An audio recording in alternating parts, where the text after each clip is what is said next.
இன்றைக்கி நம்ம கிச்சனில் 3 விதமான இட்லி பொடி செய்ய போகிறோம். இது இட்லிக்கு மட்டும் இல்லை, சாதத்தில் சேர்த்து பிசைஞ்சு சாப்பிட்றதுக்கும் ரொம்ப அருமையாக இருக்கும். கருவேப்பிலை பொடி, எள்ளு பொடி, பருப்பு பொடி 3 தான் பண்ண போகிறோம். வாங்க எப்படி பண்ணலாம் அப்படிங்கிறத பார்க்கலாம்.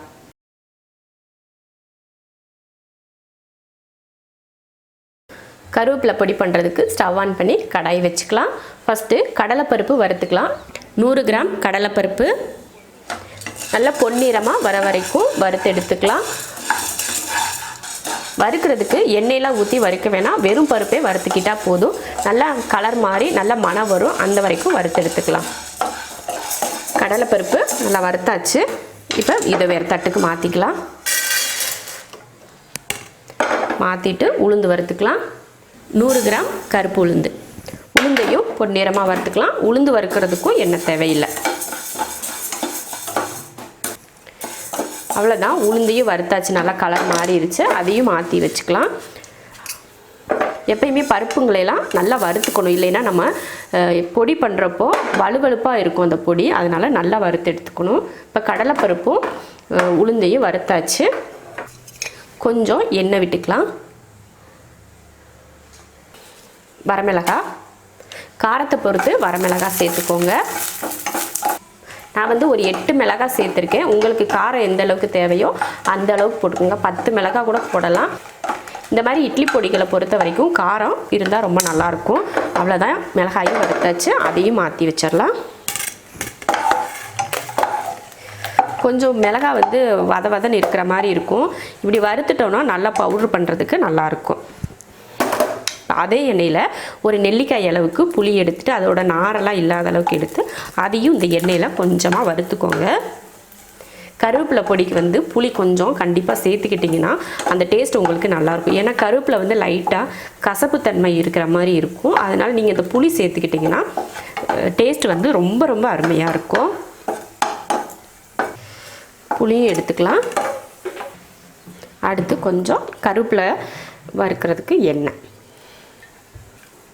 2 கைப்பிடி அளவுக்கு கருவேப்பிலை.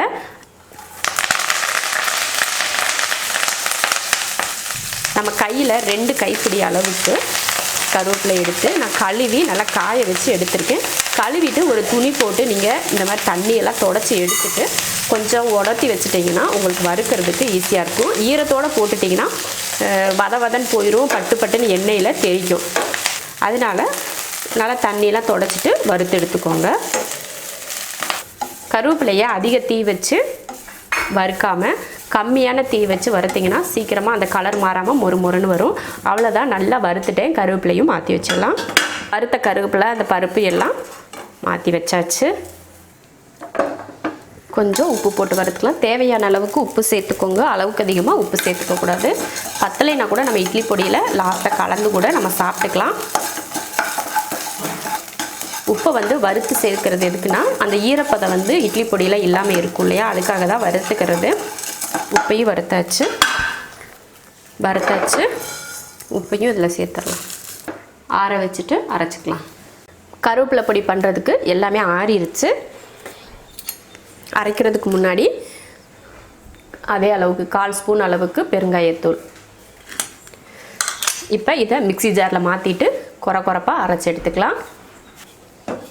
கருவேப்பிலை பொடி ரெடி ஆயிடுச்சு. இது போல் நல்லா கொரப்பாக அரைச்சி எடுத்துட்டேன். கருவேப்பிலை பொடியை பொறுத்த வரைக்கும் ரொம்ப நாளைக்கு வச்சுருக்க வேண்டாம். ஒரு 10 நாள் 15 நாள் வரைக்கும் மட்டும் வச்சுக்கோங்க. அப்போ தான் அந்த மனம் வந்து அப்படியே இருக்கும். புளி, வரமிளகாலாம், கருவேப்பிலையெல்லாம் எண்ணெய் ஊற்றி அரைச்சிருக்கோம் இல்லையா, அதனால் இது ஒரு 10லேருந்து 15 நாள் வரைக்கும் மட்டும் வச்சுக்கோங்க. நல்லாயிருக்கும். ஃப்ரிட்ஜில் எடுத்து வைக்கிறீங்க அப்படின்னு இருந்துச்சுன்னா வச்சுக்கலாம். ஒரு 3 மாதம் 4 மாதம் வரைக்கும் கூட பிரச்சனை இல்லை. இது ஃப்ரிட்ஜிலலாம் வைக்க தேவையே இல்லை. அப்படி வெளியிலே வச்சாலும் கெட்டு போகாது. இப்போ கருவேப்பிலை பொடியும் ரெடி ஆயிடுச்சு.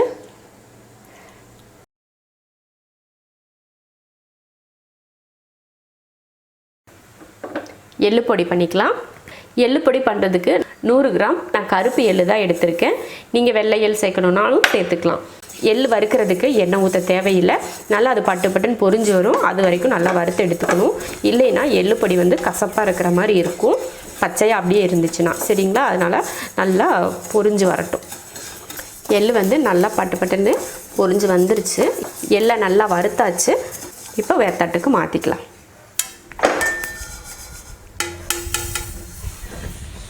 அடுத்து கருப்பு உளுந்து சேர்த்துக்கலாம். உங்களுக்கு வந்து கருப்பு உளுந்து சேர்த்தா ரொம்ப கருப்பாக இருக்கும் அப்படின்னு நினச்சிங்கன்னா வெள்ளை உளுந்து நீங்கள் சேர்த்துக்கலாம். கருப்பு உளுந்து வந்து உடம்புக்கு ரொம்ப நல்லது அப்படிங்கிறதுனால நான் எல்லா பொடிக்குமே கருப்பு உளுந்து சேர்த்துக்கிறேன். இதையும் நல்லா கலர் மாற வரைக்கும் வறுத்தெடுத்துடலாம். உளுந்து நல்லா கலர் மாறிடுச்சு, அதையும் மாற்றி வச்சிடலாம்.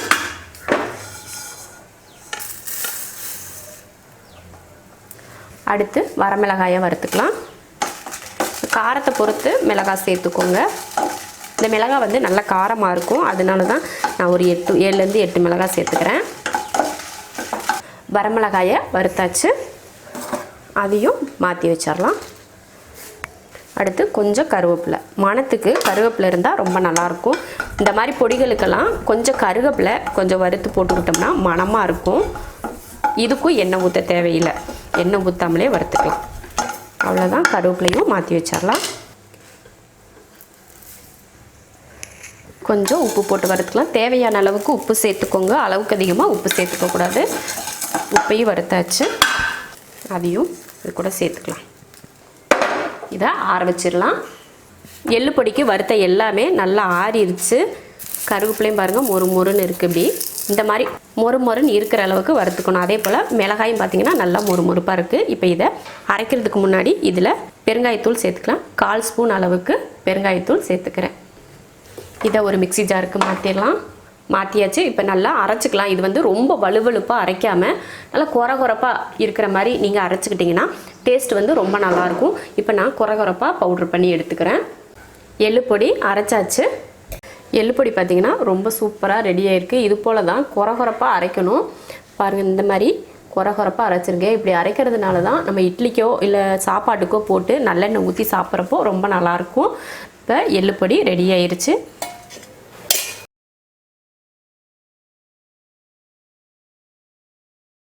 பருப்பு பொடி பண்ண போகிறோம். பருப்பு பொடி பண்ணுறதுக்கு 100 கிராம் கருப்பு உளுந்து போட்டிருக்கேன். எப்பவும் போல தான். உங்களுக்கு கருப்பு உளுந்து பிடிக்கல அப்படின்னா வெள்ளை உளுந்து நீங்கள் சேர்த்துக்கலாம். ஆனால் கருப்பு உளுந்து தான் உடம்புக்கு ரொம்ப நல்லது. எண்ணெய் எதுவும் ஊற்றவே தேவையில்லை. நல்லா வறுத்துடலாம்.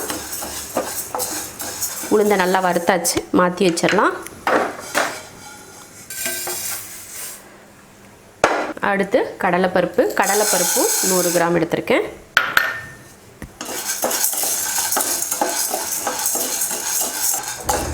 கடலைப்பருப்பு நல்லா வறுத்தாச்சு, அதையும் மாற்றி வச்சிடலாம். அடுத்து துவரம்பருப்பு போட்டுக்கலாம். 50 கிராம் துவரம்பருப்பு, அதையும் நல்லா பொன்னிறமாக வறுத்துக்கலாம். துவரம்பருப்பும் நல்லா வறுத்தாச்சு, அதையும் மாற்றி வச்சிடலாம்.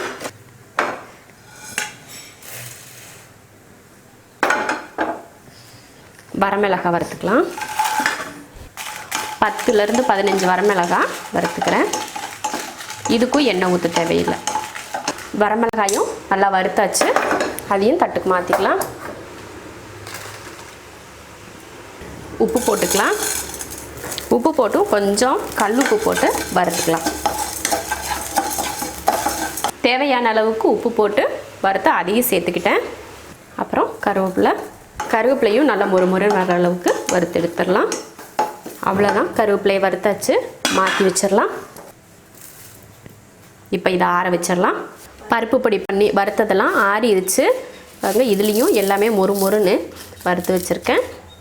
அரைக்கிறதுக்கு முன்னாடி 1/4 ஸ்பூன் அளவுக்கு பெருங்காயத்தூள் சேர்த்துக்கலாம். இதை மிக்ஸி ஜாருக்கு மாற்றிட்டு அரைச்சிக்கலாம். பருப்பு பொடியும் வலுவலுப்பாக அரைக்காமல் கொரகொரப்பாக அரைச்சிக்கலாம். பருப்பு பொடி ரெடி ஆயிடுச்சு. இதே போல் நல்லா கொரகொரப்பாக அரைச்சிக்கோங்க. பருப்பு பொடி நல்லா இந்த மாதிரி கொரகொரப்பாக அரைச்சிக்கிட்டிங்கன்னா தான் சாப்பாட்டுக்கெல்லாம், இல்லைன்னா இட்லி தோசைக்கோ தொட்டு சாப்பிட்றதுக்கு நல்லெண்ணெய் இல்லைன்னா தேங்காய் எண்ணெய் ஊற்றி சாப்பிட்றதுக்கு நல்லாயிருக்கும். பருப்பு பொடி ரெடி ஆயிடுச்சு. நீங்களும் இது போல் கருவேப்பிலை பொடி, பருப்பு பொடி, எள்ளு பொடி 3 செஞ்சு பாருங்கள். ரொம்ப நல்லாயிருக்கும். இது இட்லி தோசைக்காக மட்டும் இல்லை, சாதத்தில் போட்டு சூடாக சாதம் பண்ணி நல்லெண்ணெய் ஊற்றி சாப்பிட்டிங்கன்னா அவ்வளோ அருமையாக இருக்கும். வேறு எதுவுமே இதுக்கு தொட்டுக்கவோ இல்லை சைடிஷாக வச்சுக்கவோ தேவையே இல்லை. இந்த டேஸ்ட்டுக்கு வேறு எதுவுமே ஈடாகாது. அந்தளவுக்கு ருசியாக இருக்கும். பிடிச்சிருந்தா லைக் பண்ணிவிட்டு ஷேர் பண்ணிவிட்டு கமெண்ட் பண்ணுங்கள். நம்ம ஷெரின்ஸ் கிச்சன் சேனலுக்கு சப்ஸ்கிரைப் பண்ணாதவங்க சப்ஸ்கிரைப் பண்ணிவிட்டு பக்கத்தில் இருக்க பெல் பட்டனை ப்ரெஸ் பண்ணுங்கள். அப்போ தான் நான் போடுற வீடியோவோட நோட்டிஃபிகேஷன் உங்களுக்கு உடனே வரும்.